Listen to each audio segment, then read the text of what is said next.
What's going on, everybody, and welcome back to Comic Breakdown. In this video, we are jumping into The Flash issue number 789, as well as issue 790. This is the beginning of our 1-minute war. Now, the first issue in this that we are covering, which is 789, it is foreshadowing, it is letting us know everything that is leading up to the next issue. But as Wally West slowly starts to uncover everything that is going on, he is going to need the help of the entire Flash family as they jump into the 1-minute war. Now, make sure you guys have subscribed to the channel, make sure that you like this video, and with that being said, let's dive into this breakdown. Alright gang, so as we dive into this issue, we are picking up exactly where we left off. The Rogues have essentially become the Thunderbolts. The mayor has given them all badges, and they are out here patrolling.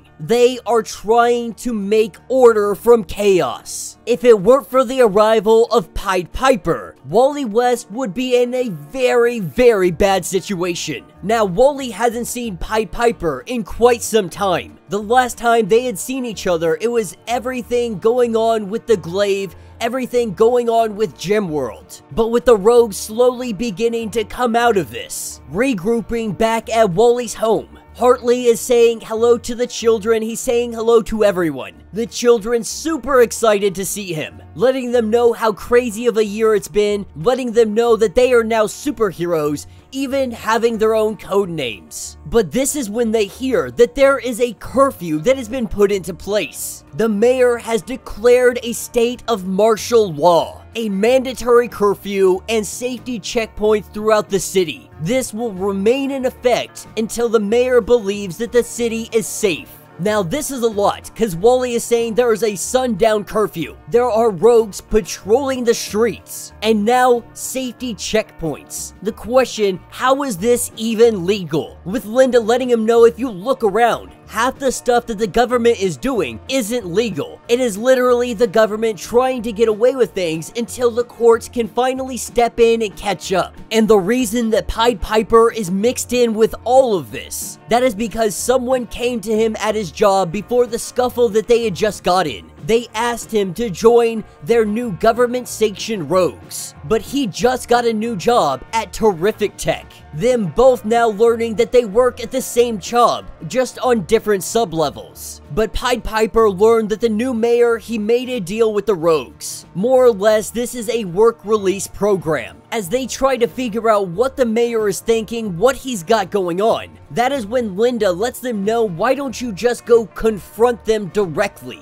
Wally thinking that this is definitely a good idea, with Pied Piper staying behind just in case. Wally takes off to go have a chat with the mayor. In a flash, he finds himself in the seat of the mayor. The mayor coming into his office. Wally is not here to fight, and so the mayor recognizes this and they begin to have a conversation. Now, Wally was thinking about the last time that they had met. Kid Flash and him, they returned Girder back to his cell in the Max prison. We saw this in Flash issue number 782. Now, the mayor introduced himself like they had never met, but they had met on a few occasions. Wally brushed this off. He's a busy man, Wally's a busy man. He knows that it was something weird about it though. And Wally finally figured it out. The question was always bugging him, how did Girder get to Chicago? And why was he there? He was there for the crime family. The mayor needed money to bankroll his campaign. He sent Girder in to get that money. But instead, Girder decided to take that moment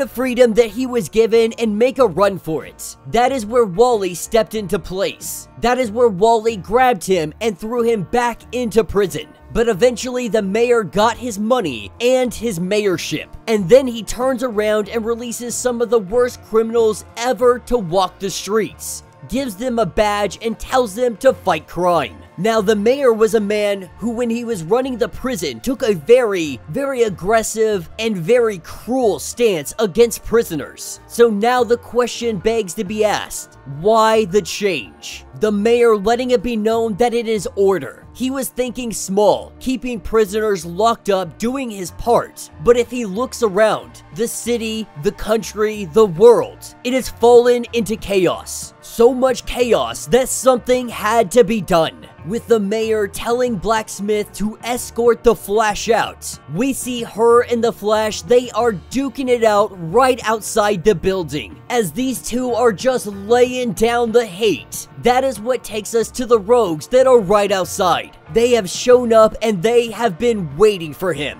The rogues jumping in. They try to jump the Flash moving in an instant. He lays down some heavy punches on these guys. It looks like he may actually have the upper hand. But that is when the mayor comes out, grabbing Wally by the throat, lifting him off of his feet, throwing him into a window. Mirror Master doing his thing. We see Wally come out the other side, and Captain Cold freezes him in place, with the rogues and the mayor believing that they have beaten the Flash. That is where we have the arrival of Pied Piper, Linda Park, and the children, with Surge going in and doing his thing. He shatters the ice to pieces. With Wally being broken free, they begin tying up the rogues one by one. But when Linda and Wally charge in at the mayor, they bounce right off of him, letting them know that they cannot stop order. Wally recognizes that he should have seen this sooner. He kept going on about order. There had been word that he had been committed to Bellreeve, but now he is sane. He has all these powers. And he was even able to heal Mick. This is when Wally figures it out, that the mayor is an avatar. This is when Wally has finally recognized that this is one of the Lords of Order. This is when Wally says that he respects what the Lords of Order do, but he needs him to leave this city alone.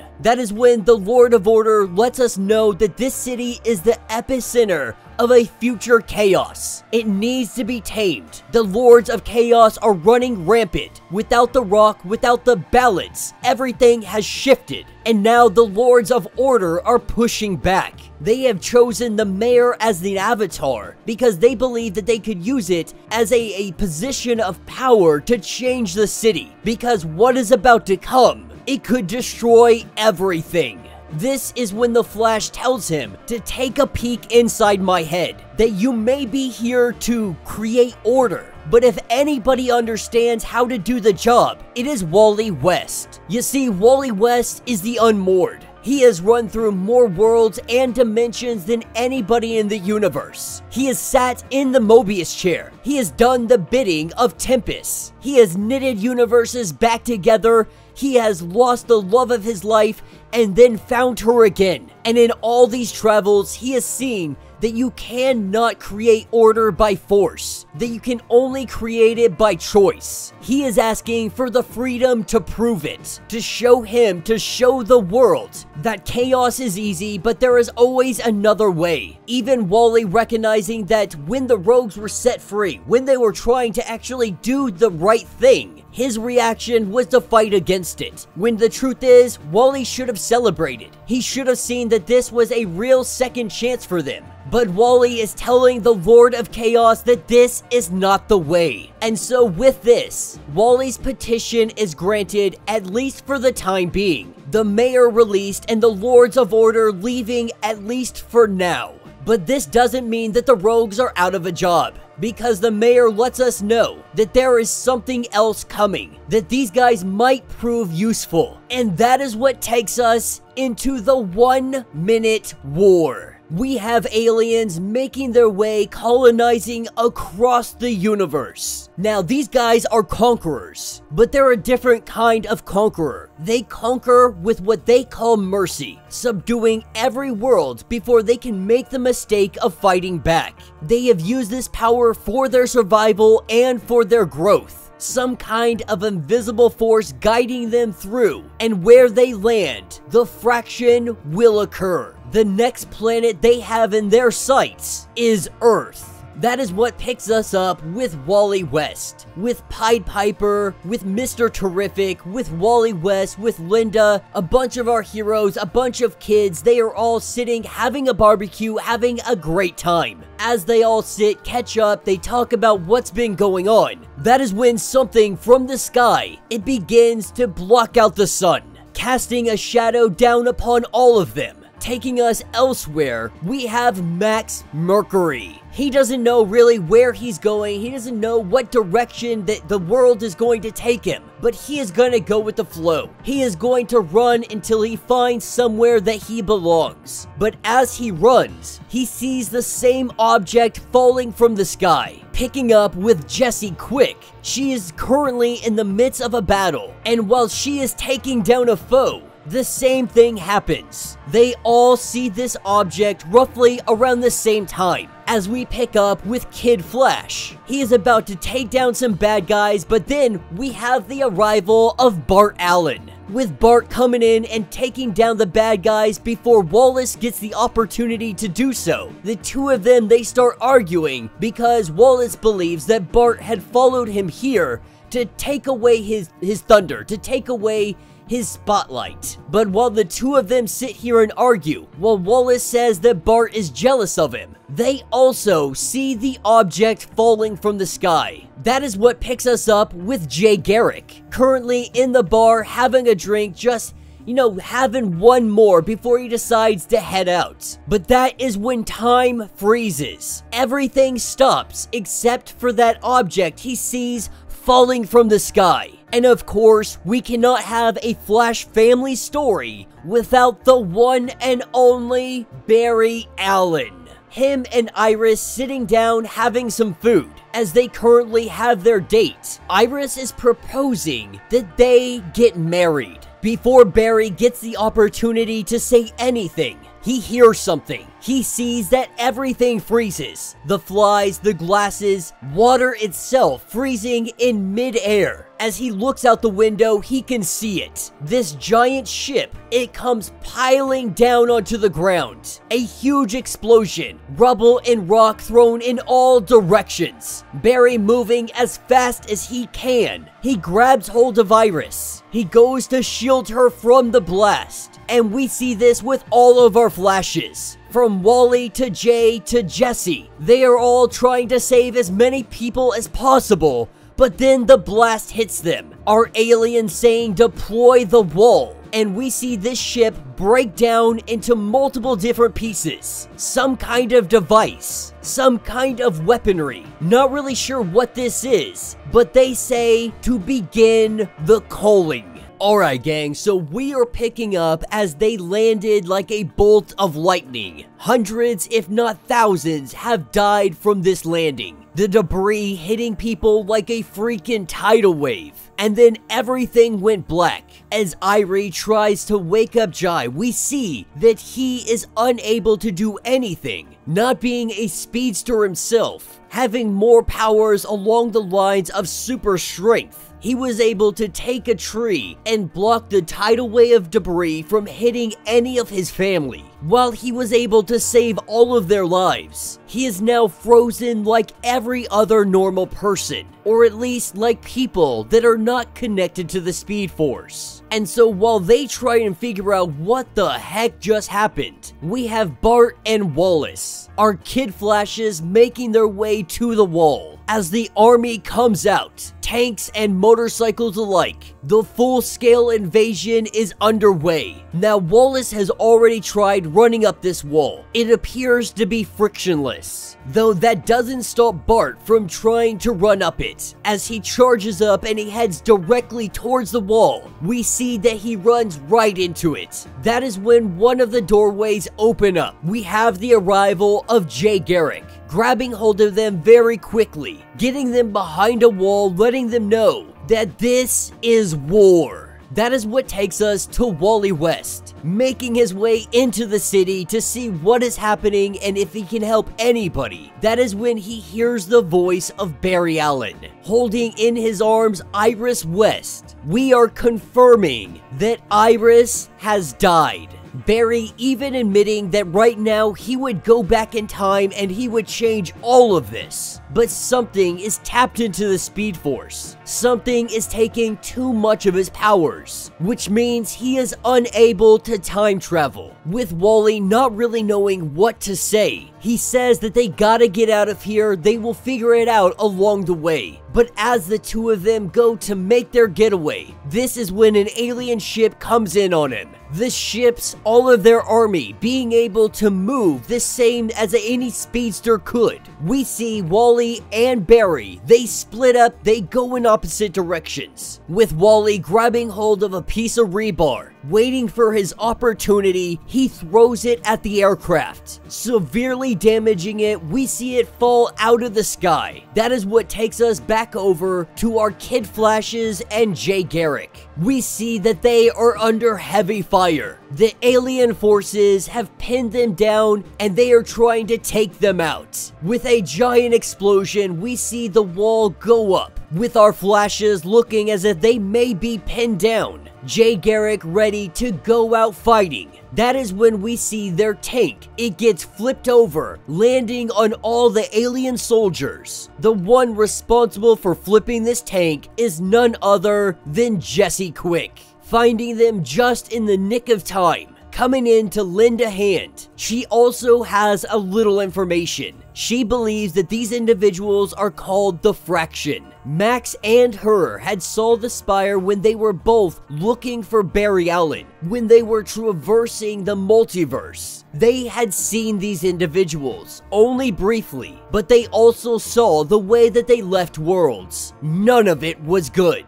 That is what takes us to the commander of Fraction. What they have been doing is capturing hydrogen. They are harvesting this planet for all of its minerals, all of its resources. As they begin to give the reports, they have been detecting unnormal amounts of metagenes. They are also learning of organic conduits. Though this may not be unusual, there are a lot more than they usually anticipate, counting at least 5 or more. They are getting ready to capture them, saying that this would make a fine wedding present for the Empress, authorizing the activation of the Hunter. We are learning that to the Fraction, speedsters are invaluable. They are going to use them for some kind of purpose, more than likely using them as conduits to fuel their Speed Force wars. That is what takes us to Max Mercury, taking down one of these guys on their bikes. He tries to get some information out of him, trying to learn what they are up to, what the purpose is, any information that he can get. But we see this guy hit a button, almost like a suicide button. His entire body fries and catches on fire. That is what takes us back over to the West House. All of the speedsters are showing up on site. And while this is a great reunion, of course it is in the worst of times. With our Kid Flashes, Jay Garrick,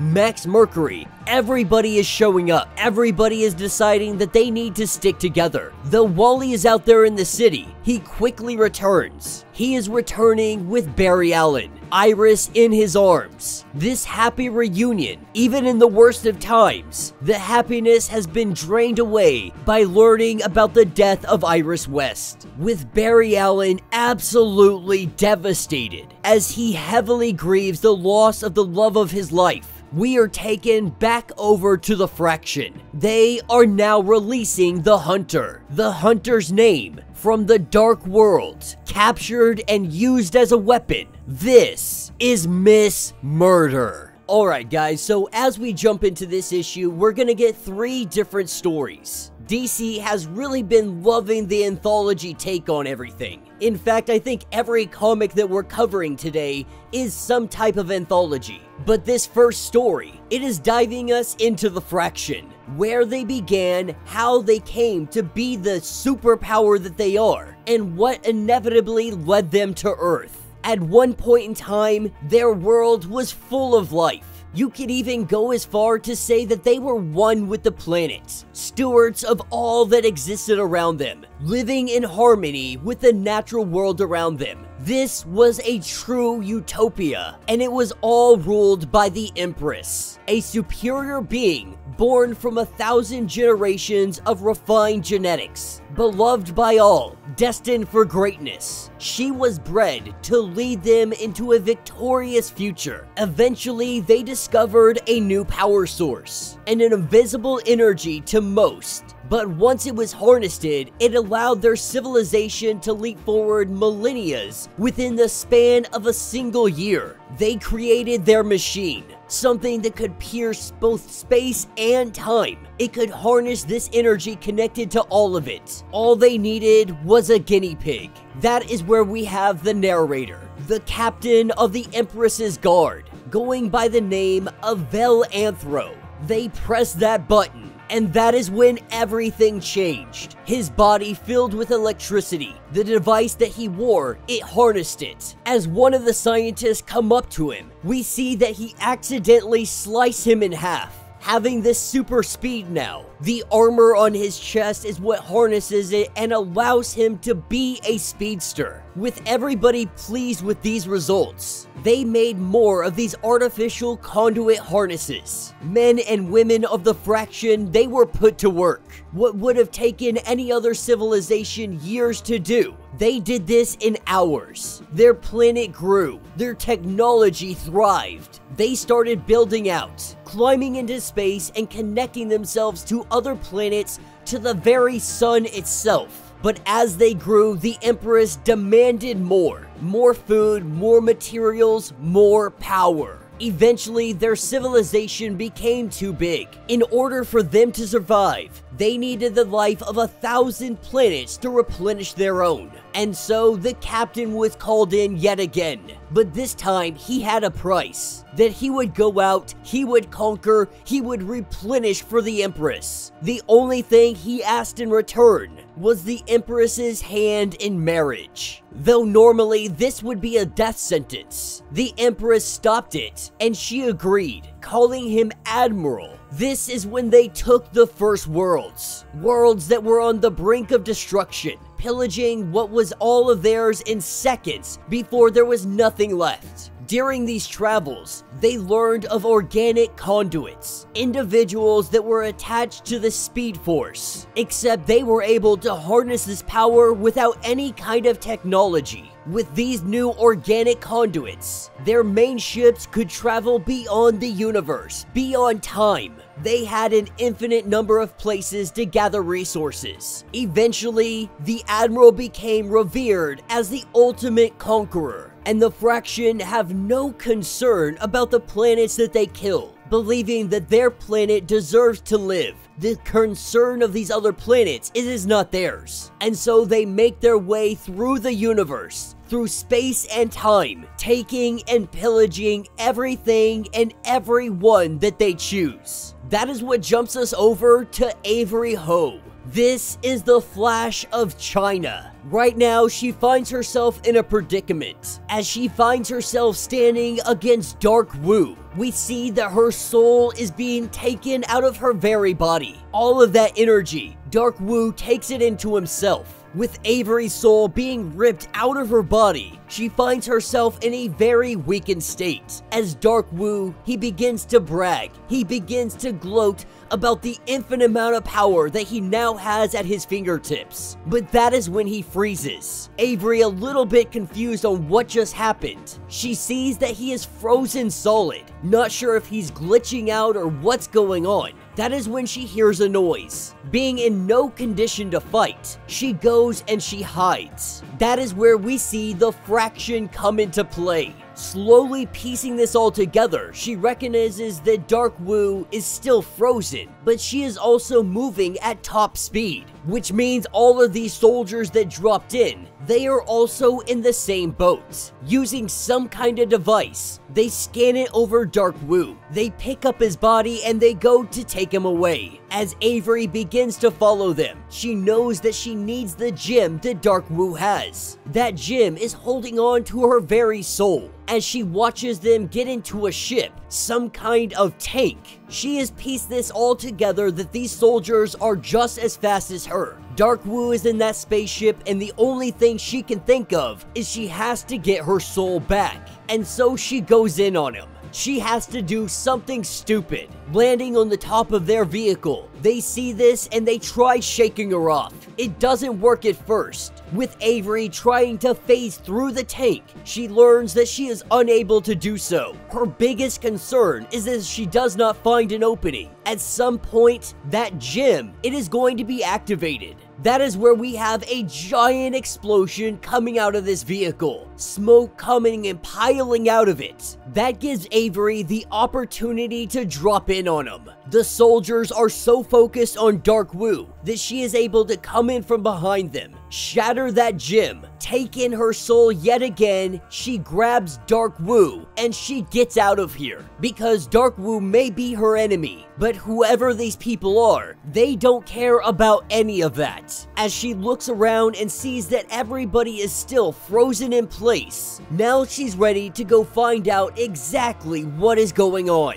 That is what takes us to some of the soldiers of the Fraction as they make their way through the mountains, through the streams, through the beauty that is this world. That is what brings them to a mansion. As they go inside, seeing all the people having a party frozen in place, these soldiers begin to investigate. They start making their way through the building, making sure that it is all clear, making sure that there is nothing of threat inside of it. This is when we see one by one, these soldiers begin getting taken out. An individual with a knife is coming in, and he is slicing and dicing, with the soldiers trying to check in with one another. As the others don't check in, they go to investigate. They go to find out what this is. Eventually, it comes down to just one of them. When this soldier asks who this is and what they are, our knife wielder lets it be known that he is going to tell you his name.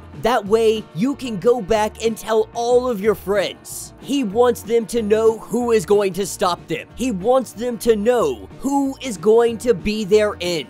Because this is Godspeed. Now, this is where we jump into a future timeline. As we jump into the future, we see that Jai is relatively older. Not sure exactly what his age is, but he definitely looks to be in his late teens, maybe even his early 20s. He is letting us know that his brother has been kidnapped. The whole Flash family is chasing leads back and forwards in time, but Jai is the one to find the Fraction first, as he gives our action log, letting us know that this is the second time that they have run into the Fraction. The first time was on Earth. The first time he had been frozen in place. That was when he didn't have total control of the way his body used the Speed Force. But now, he has figured some things out. This is where we see him absolutely shatter the Spire. Without the Spire, that means the Fraction is down to regular speed.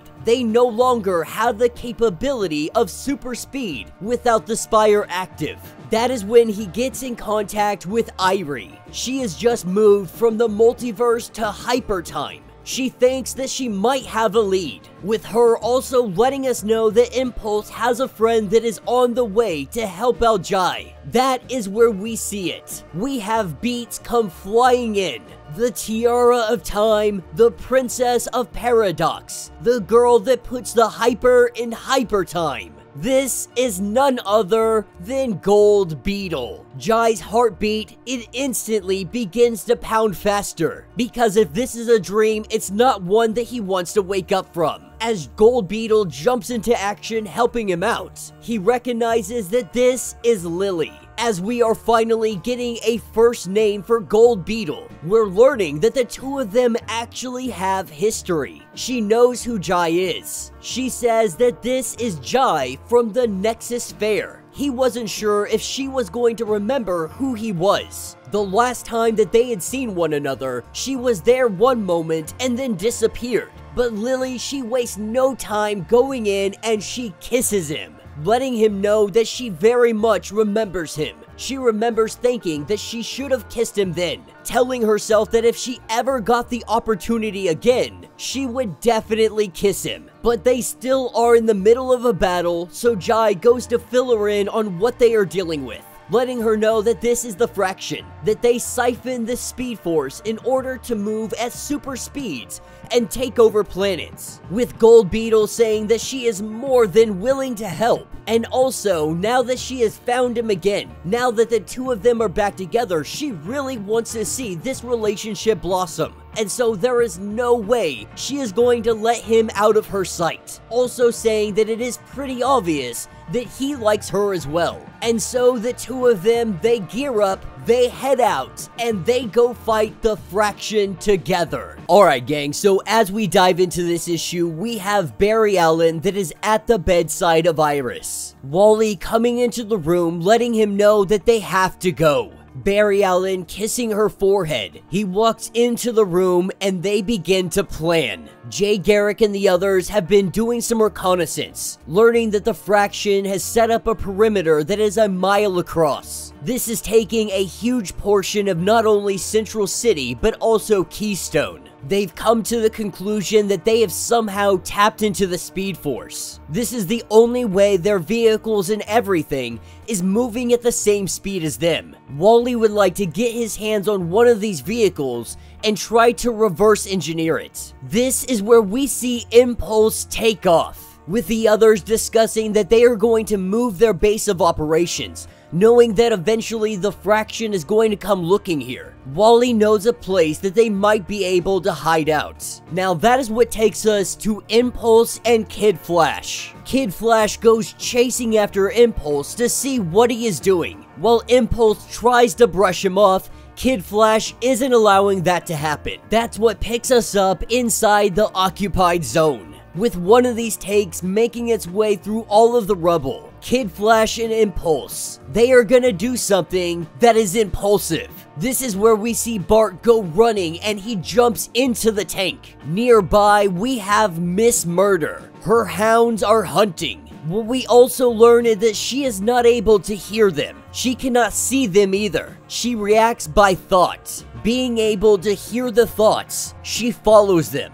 As we pick up with the rest of the Flash family, they have made their way to Mr. Terrific's laboratory, grabbing him and using him to get inside. Everybody begins to fan out. They start to give everybody something to do. This is when they recognize that both Kid Flash and Impulse are gone. And that is because they are inside of that tank. It has made its way back to the base, and the boys are now in the thick of it, making their way into some kind of sub-levels. They start looking around, and what they find is some kind of battery source. Immediately, Impulse says that they should take it. This is when the base's systems start to recognize that their ship's power source, it has gone offline. Not knowing how this is possible, we have Impulse and Kid Flash running through the hallways. They use the battery as a battering ram to knock down some of these guys. They break the battery, and it exposes inside is a humanoid. At this point, they have no idea what to make of this. Getting this kid up, they start to talk to him to try and figure out what is going on, but they are quickly interrupted by Miss Murder. The captive kid lets it be known that they can read minds, that there is no way of getting out of here. She is a hunter, she can read your mind, so she knows exactly what you're going to do. This is when Impulse does what he does best. He simply doesn't think, he just acts. With Miss Murder unable to read his mind, they are grabbing this kid and they are running out of here. The boys able to commandeer a tank. They get inside not knowing how to use it, but their new friend says that you are a conduit. All you have to do is touch it. Touch the wheel and it will activate. With the tank going online when Bart grabs hold of the handles. Miss Murder landing on the top of the vehicle. Kid Flash starts pressing buttons, and one of these buttons, it activates a gun. A cannon that pops up on the top of this tank, and it hits Miss Murder. As the general commands his men to kill them, the boys take off and they head back to the Flashes. Now obviously everybody is upset with the idea that the boys went out there, they grabbed a tank all on their own. But they can't be too upset because now they have one of the vehicles. Now they can learn to understand not only the vehicle, but what is inside the vehicle. Moreover, they are about to get a buttload of information from this new kid. We have to assume that he is a speedster, or at least connected to the Speed Force, if he is able to walk around and talk with the Flash family. When Wally West goes to the back of the vehicle, he opens up the door, and what he finds are heroes and villains alike. Alright gang, so as we pick up with this issue, we are starting with our heroes looking at Superman, because the Flash family is moving so fast that Superman can barely even say a word, while everybody is able to have regular conversation. And Superman is trying to say what is going on, but it takes him so long just to say what. They had been slingshotted right into this speed by the Speed Force. Barry knows that with enough time, Superman might be able to catch up. But right now, everything looks like a blur to Superman. This is letting us know that Superman probably could get up to their speed, but all of our speedsters were jumped into this speed instantaneously. And so for speedsters, they easily keep up with this. People that are connected to the Speed Force, this is no problem. But someone like Superman, not connected to the Speed Force, but having super speed, it is plausible that he'll eventually catch up to everybody else. But right now, they can't sit around and wait. Luckily, they have somebody here that they can get some information from. A young boy that Impulse and Kid Flash had grabbed from the captivity of the Fraction. He goes on to let them know that he is a corrections officer of sorts, that he was jumping through dimensions when he landed on a world being overrun by the Fraction. They captured him, and now he is here, that they have a translation field embedded into their armor, so he was able to pick up just a couple of things, those things being what they call organic conduits. These are people that are connected to the Speed Force that don't use the Speed Force artificially, which means speedsters are the most valuable thing to the Fraction. They use them as the core engines for their ships to help propel them through all of the space-time. Kind of like a boat through water. On their chest, they have the glowing Speed Force processors. This allows them to use the Speed Force artificially. Same with their jets, their vehicles, etc, etc. In fact, they are pulling so much Speed Force into one location at a time that it saturates the entire planet. That is why they go from 0 to super speed. And there is no off switch until they leave. But the organic conduits, they still go a little bit faster than the Fraction. That is because they conduct this Speed Force organically, and the Fraction's technology is not efficient enough to scale as at least a conduit is, an organic conduit may be. And so they have to use this to their advantage. Now, the kid that they rescued, he lets them know that that is a stupid idea, that there is no way you guys can win. We need to leave this planet, and we have to do it now. But we know our Earth heroes. There is no way the Flash family is going to leave.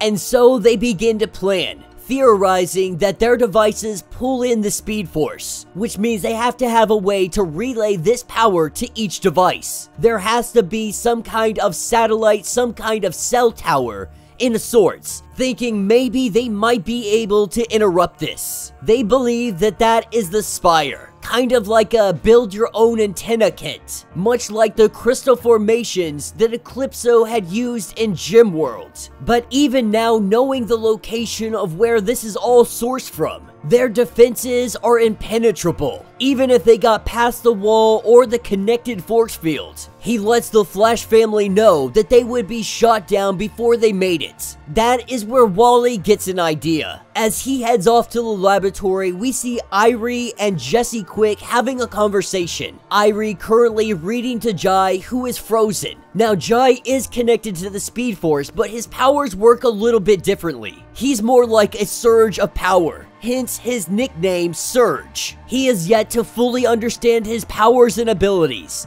We have seen the future glimpses where he has gotten everything under control. But as it stands, he is frozen just like Superman, as Jesse Quick gives Irie a little bit of a pep talk, letting her know that in all of this chaos, the Flash girls have to have one another's backs. This is what takes us to Barry's laboratory. What Wally wants to do is lay down one of the engines from the fraction. They want to put it into this car, and then they want to drive it right into the spire. And if these things work how they think that they work, an organic conduit should be able to speed it up so that it becomes a moving bomb, essentially going on the theory that mass times acceleration. And while Kid Flash says that this could be suicide, Barry says no. That if the engine is activated by the Speed Force, he imagines it creates a friction barrier like they do when they are running at top speeds. Now, Impulse and Kid Flash, they're a little unsure about this. Not sure what they do once they get to the spire, because they have been there, they have seen how heavily guarded it is. Not to mention, Miss Murder is still out there, with everybody prepping. They get this vehicle into running shape.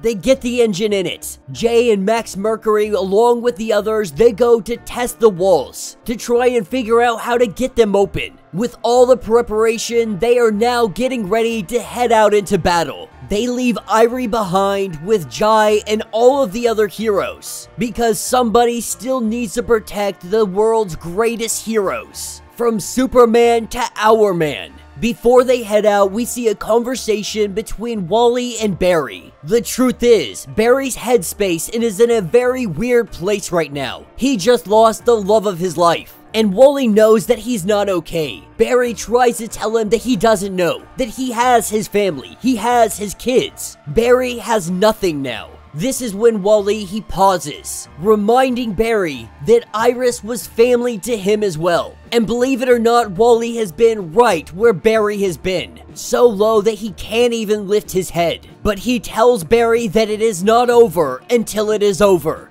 It never is. The reason that Barry is in this position is before all of this hit, Iris was going to ask him to marry her. I mean, technically they were married. They remember it, but it's not the same. Not until one of them asked. That's who she was. She knew what she wanted and she went for it. That is what made her such a good reporter. This is when he pulls out a ring and shows that he was also going to do the same thing. With Wally and Barry embracing one another, Wally tells him that they are going to pay. That they are going to make sure this never happens to anybody else ever again. And so now it is time to go into Operation Comeback. With Kid Flash and Impulse distracting a tank driver, they get their attention. They go chasing after them, with him sending his report back saying that they need some help out here. Wally gets ready to drive that car. He sees the signal from Barry, he starts it up and he heads out. Impulse, Max Mercury, Jay Garrick, and Kid Flash, they all prop these walls open. They give Wally the opportunity to drive through. They just need a few more seconds, but that is when Jay Garrick has something go right through his chest. The Fraction soldiers have arrived, letting Jay know that they never had a chance, that them hiding out, making plans, this was never going to work out for them. But the truth is, they knew where they were hiding. In fact, they have already sent Miss Murder to infiltrate the headquarters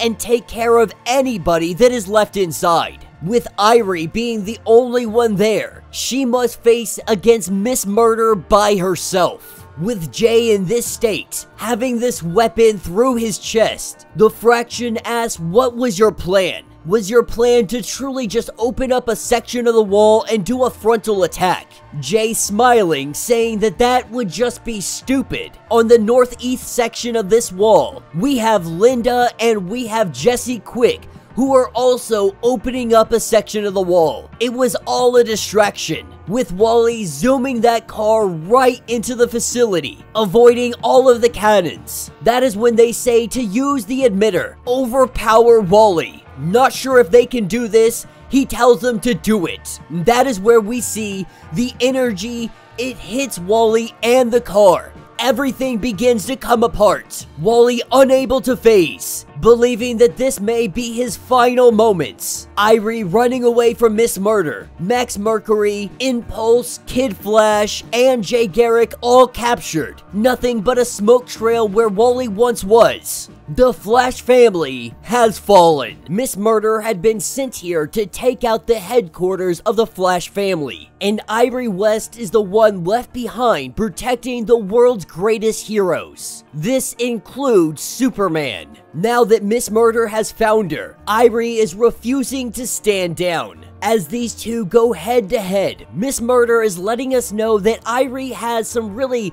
untapped potential, some power that she has yet to truly unlock. But even that untapped potential, that is not enough to stop the fraction. That is not enough to save her family, telling Irie that in fact they have already lost, that her Poppy, aka Jay Garrick, he has been stabbed, and Wally West is dead. While these two are having this confrontation, we see Superman very slowly but surely moving his hands. With Irie in the grasp of Miss Murder, Superman is able to grab hold of the two dogs, these hellhounds that she uses to track down speedsters. Hearing these hellhounds yelp, Miss Murder turns around. This gives Irie just a small opportunity. But what's more is we see Jai. Now Jai is connected to the Speed Force, but he doesn't have speedster abilities like everybody else. He turns the Speed Force into strength. And with all of the Speed Force just spilling out everywhere, Jai is dang near invincible. Using a small opportunity, his body is hurled directly towards Miss Murder. That's when Irie grabs hold of him and she uses him as a bowling ball. With Miss Murder heavily wounded, she lets Irie know that she will return to have her vengeance. Superman still having pieces of those hellhounds in his hand, Irie goes up to Superman and thanks him for what he did, saying that she guesses that he is pretty great. But now it is time to save the day. That's what takes us out to the battlefield. Linda right now is an absolute mess. They just witnessed the death of Wally West. And while Jesse Quick is trying to get hold of her, telling her that there is nothing they can do, they find themselves completely surrounded. Jumping over to the rest of our speedsters, they are currently being held prisoner, but they are also demanding to know where the last one is. They know that there is someone else out there, that somebody being Barry Allen. Right now, he doesn't know what to do, trying to use his big brain and figure a way out of this situation.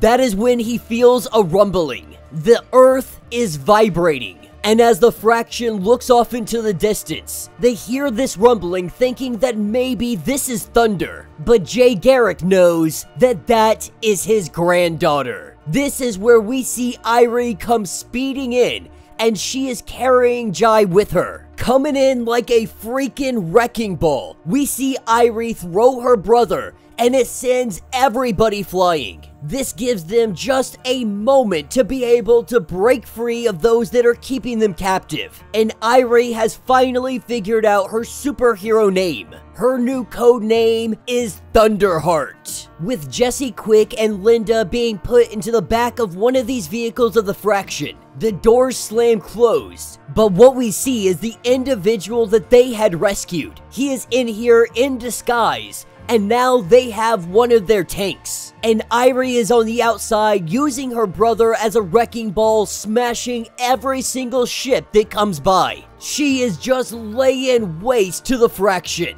as she catches up with Barry Allen, asking what is going on and what happened to her dad. With Barry breaking the news to her, we see tears coming down her eyes. As the Fraction begins to retreat, they still have Jay Garrick. Just losing her father, Irie loses it. Grabbing hold of her brother and trying to use him as a battering ram, she is determined to save her Poppy. But her brother's body simply bounces off the Fraction wall. While she struggles to break down this wall, the rest of the Flash family, they are loading up into the tank and getting ready to do what they need to do. As they head over to Max Mercury and Barry Allen, they find out what is truly going on right now with Irie. Barry doesn't know how to handle this situation, so he sends, of course, Linda over to handle it. An absolute emotional wreck right now. Irie is just struggling. As her mother comes up, she goes and holds her. They cry together,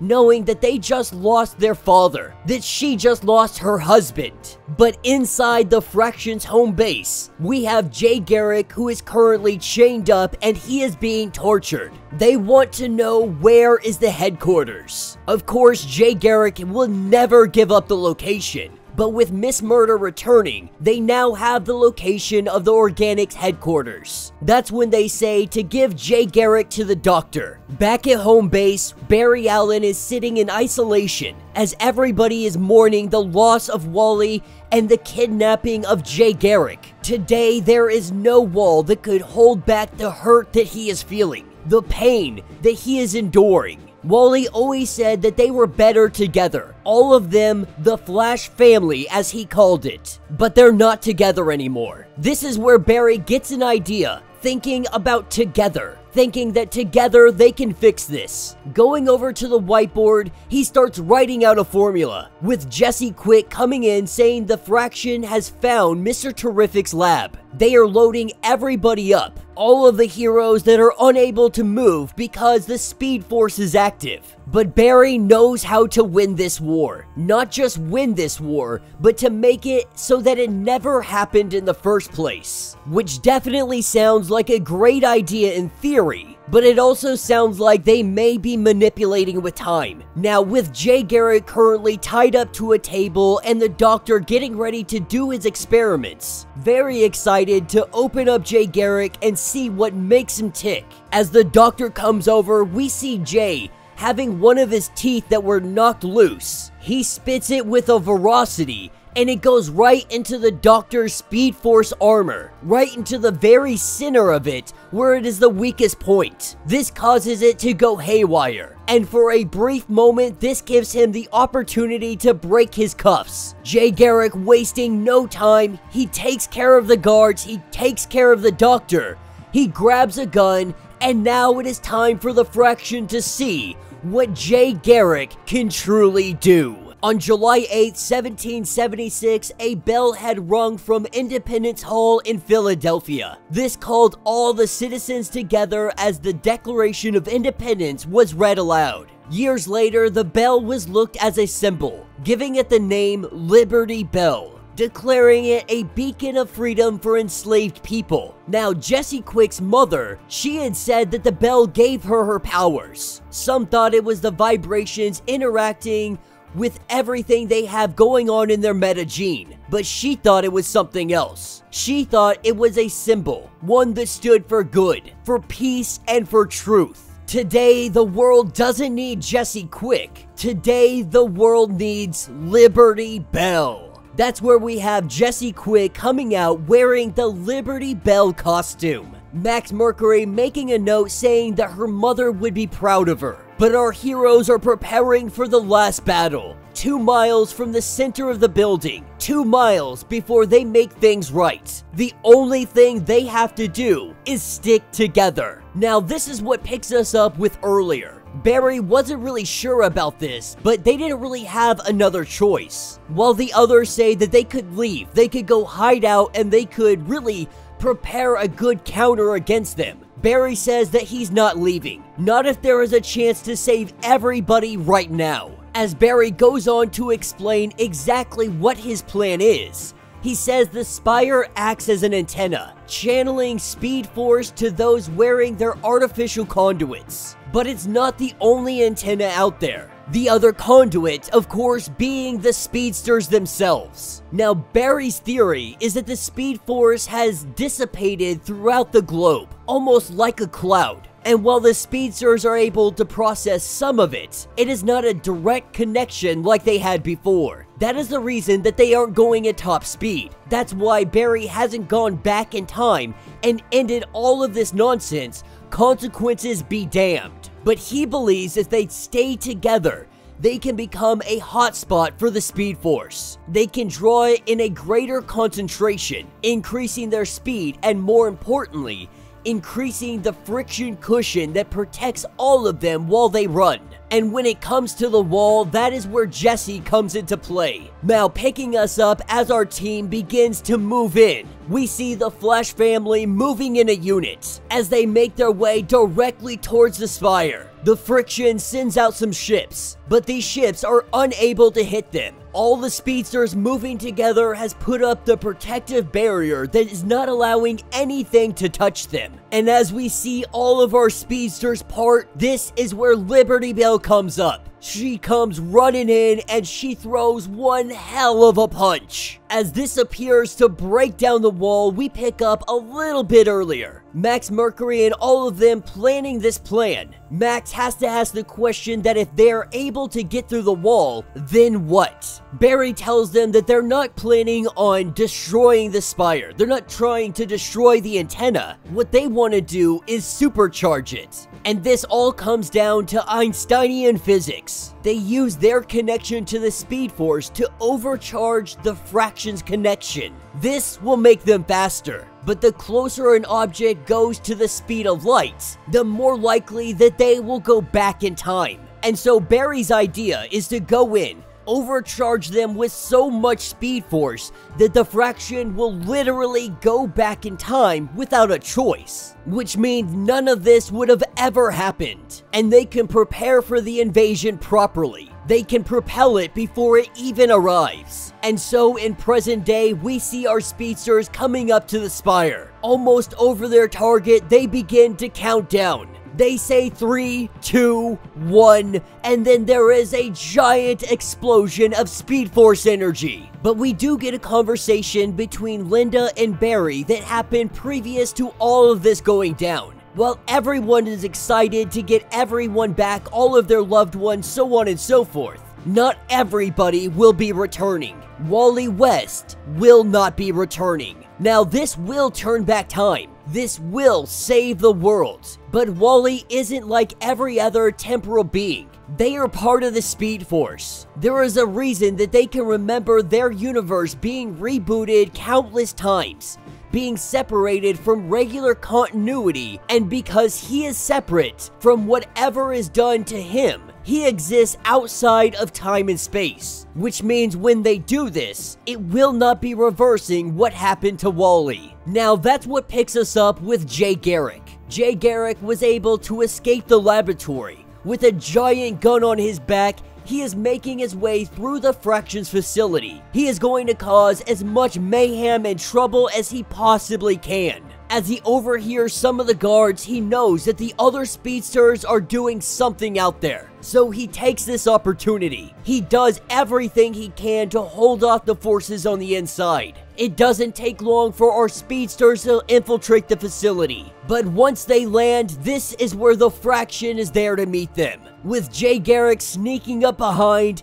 we see the Flash family go full force at the Fraction's forces. They take on everybody. But even with their vast numbers, even with their vast power, our speedsters are still getting their bell rung, letting Barry know that there is nobody left to save him, that this fight is going to be over, that they are going to be nothing more than living batteries, living conduits for the betterment, for the greater good, and for the Empress. That's what takes us to Elsewhere. Now this is what takes us to Elsewhere. We have Wally West, who is waking up. After what had happened to him, he didn't know where he went or what had happened truly. But he wakes up to the likes of Gold Beetle in his face, asking where he is and what's going on. She tells him that he is right where he is supposed to be. That this place used to be called Time Point, but now it has been renamed for quite a while. What they call this place is Planet Flash. Alright gang, so as we dive into this issue, we are picking up with Wally West with Gold Beetle. Gold Beetle is telling everybody that they need to get into the Gold Bug, and reminding them to grab the artificial conduit vest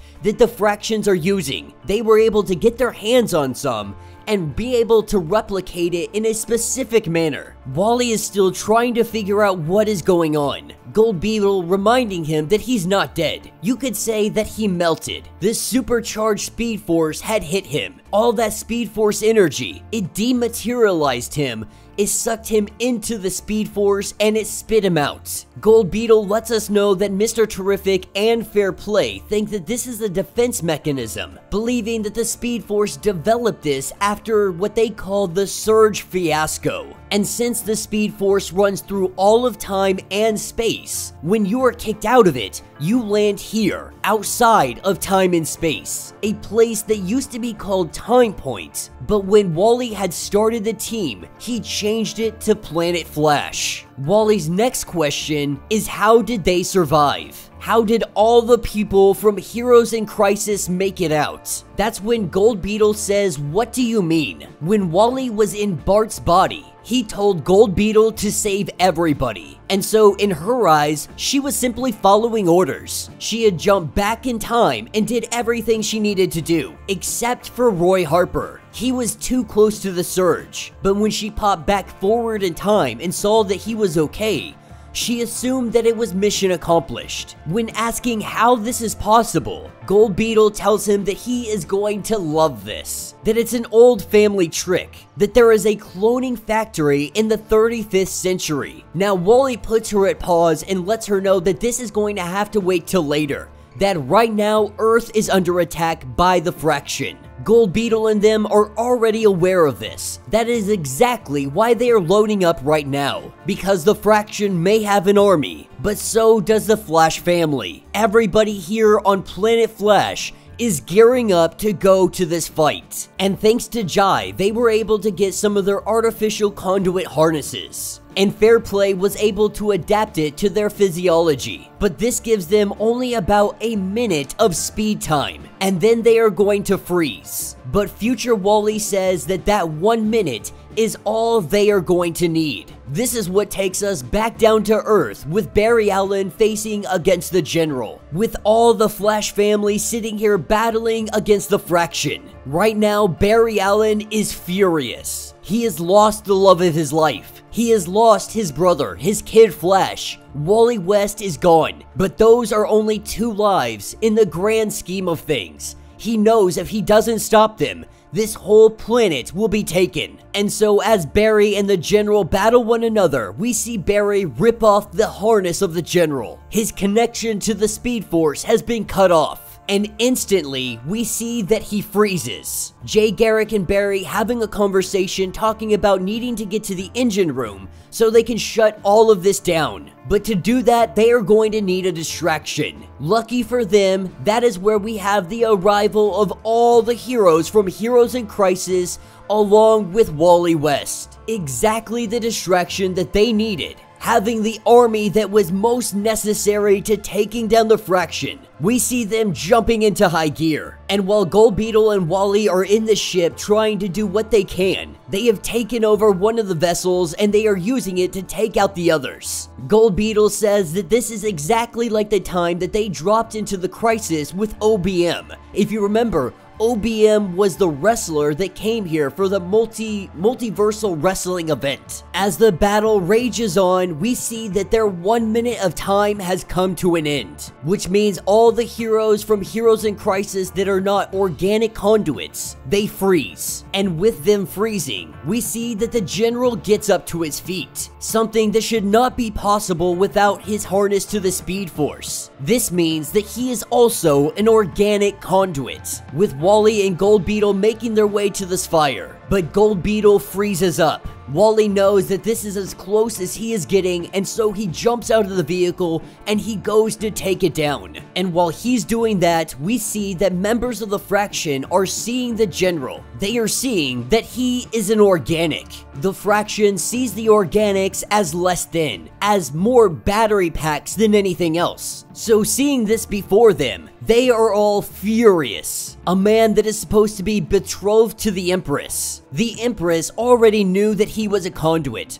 After their experiments, he became an organic. And no matter what he says, these guys of the Fraction, they don't care. He is a speedster, and in their eyes, he is now the enemy. This is where the internal conflict begins. Picking up with the Flash family, they know that they have to generate enough of the Speed Force to overload this fire and supercharge their artificial conduits. While Barry is hoping that this will work, Max Mercury and Jay Garrick says that this will. A long time ago, Max had tried to break the Speed Force barrier. Each time, he leaped forward in time until he landed here with all of them. He was never able to move beyond it, and now he thinks he understands why. It is the same reason that Jay stayed alive this long. Why Bart came back to this time. Why this boy was freed to help them. They are all here for a reason. Because something wants them here. Right now, in this moment. In this time. Because they are a family. And the only way that they can stop these things is together. And so the Flash family, they run. That's where we pick up with the General. He has just dispatched most of the individuals that were around him. He killed every single one of them, moving through them faster than you could think. Coming up from behind him is Wally West. Wally is recognizing that he is connected to the Speed Force, and he is a powerful speedster, maybe even more powerful than Wally West. If he gets to Barry and the others, this is all over. And so he knows that it is time to stop him. As the two of them begin to tussle, throwing punches, we see that the General definitely has the upper hand. He is much stronger than Wally, but the General does lack the intelligence of Wally. This is where Wally takes the opportunity, using the General's momentum, throwing him into one of those little battery packs. Getting launched into it, the doors close behind him and he is now stuck in here. More than that, he is now a power source. He is going to be used to send all of them back in time. Everyone that is wearing a harness is going back before all of this happened. And when they go, all the hurt, the death, all of it that they brought with them will also be gone. And of course, the General is going to be stuck here. The secret of being an organic conduit: you exist in space, but outside of time. That you are a paradox. And so as this pod retreats in time, the General will still be aware of everything that he has done, everything that he failed to do. And someday they may thaw him out, but Wally is guessing that isn't going to happen for a very long time. Maybe a couple hundred years, maybe even 1,000. This is when we are taken to 1 minute earlier. They are getting ready for their invasion, waiting for the General to give the order. They cannot find him. There are no signs of him on the ship. Right now, they are still unaware that he is in the battery pack. They give the order to abort mission, to reroute back to the homeworld. Something strange is going on, and without the General to give them guidance, they are not going to land on this planet and take any chances. And so the invasion is called off. They have been sent back in time, but they are not landing on Earth. They are returning back home. As Wally greets his family, giving his wife a hug, hugging his children, Barry Allen, wasting no time, he heads directly over to where Iris was. Seeing that she is alive and well, he rushes over to her and he tells her yes, that he wants to grow old with her, have children with her,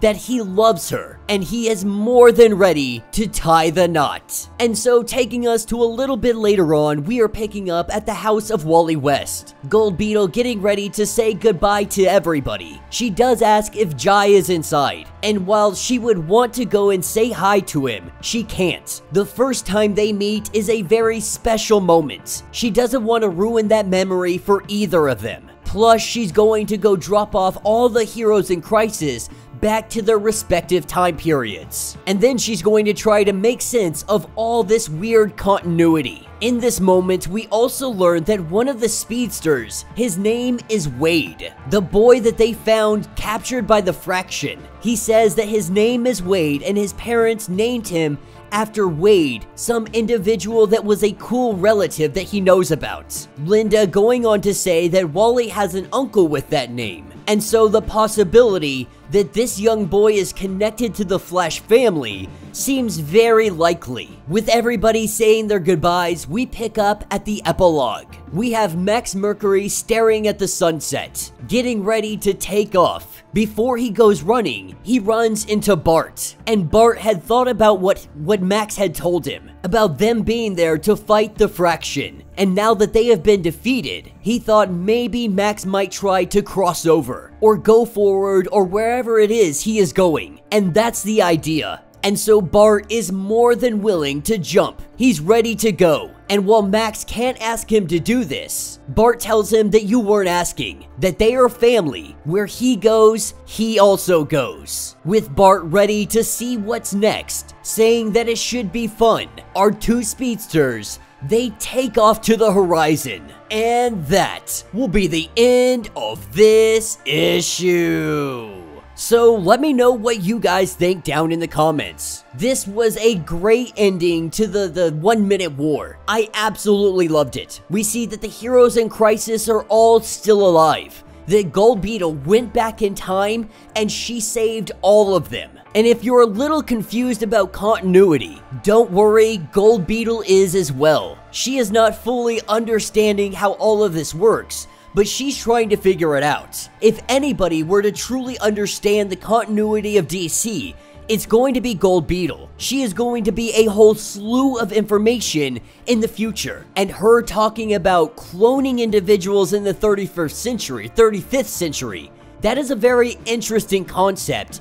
And I want to see where that's going to go. I want to see how that's going to work. But like I've been saying for a while now, this fight was only the beginning against the Fraction. We have seen glimpses into the future where they are fighting the Fraction again. This is only the beginning of the war. This one singular battle has been won, but we can expect much more to come in the future. I always love when Gold Beetle is introduced into a comic, because she always comes with a bunch of little Easter eggs on what might be happening in the future. Now, the timeline is always changing. What they see in the future might not necessarily happen depending on the events that might take place. But if all goes according to plan, then we are gonna see OBM again. We are gonna see the Fraction again. We are gonna see all the heroes in Crisis again.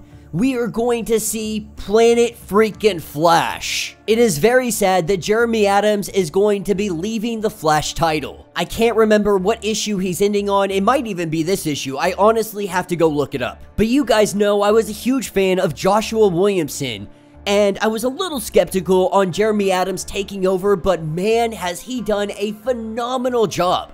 I would say that this far surpasses what Joshua Williamson had done. Granted, I absolutely adore his year one of Barry Allen, but Jeremy Adams, he has definitely left his mark on the Flash titles. The 1 Minute War, I don't feel like it is one of those comics that is just going to be one and done. This is going to have far-reaching implications. I hope the next writers, whatever they may be, even 2, 3, 4, 5 years from now, they look back on this 1 Minute War and they utilize some of these stories in future comics. But now that the 1 Minute War is over, I am very excited to see what is in store for Wally West, his family, and his new soon-to-be child. And it also appears that we're gonna have a Flash wedding set in the future as well. Iris West and Barry Allen are going to be tying the knot. This story has given us so much of the Flash, and I am so ecstatic that this story was told. But let me know your thoughts, let me know your theories. If you would like to get completely caught up on everything going on with this series, do me a favor, check out the link in my description as well as the top of this video. It will get you completely caught up on everything going on with this series. If you would like to support the channel, you can always do so by joining the channel membership. Much like Patreon, having multiple different tiers, from $1 to $50, from loyalty badges to getting comics every single month. Not only does this help out the channel tremendously, but you are getting tons of perks in the process. If you are unable to do that, do me a favor, subscribe to the channel, like this video, hit that notification bell, and with that being said, until the next breakdown.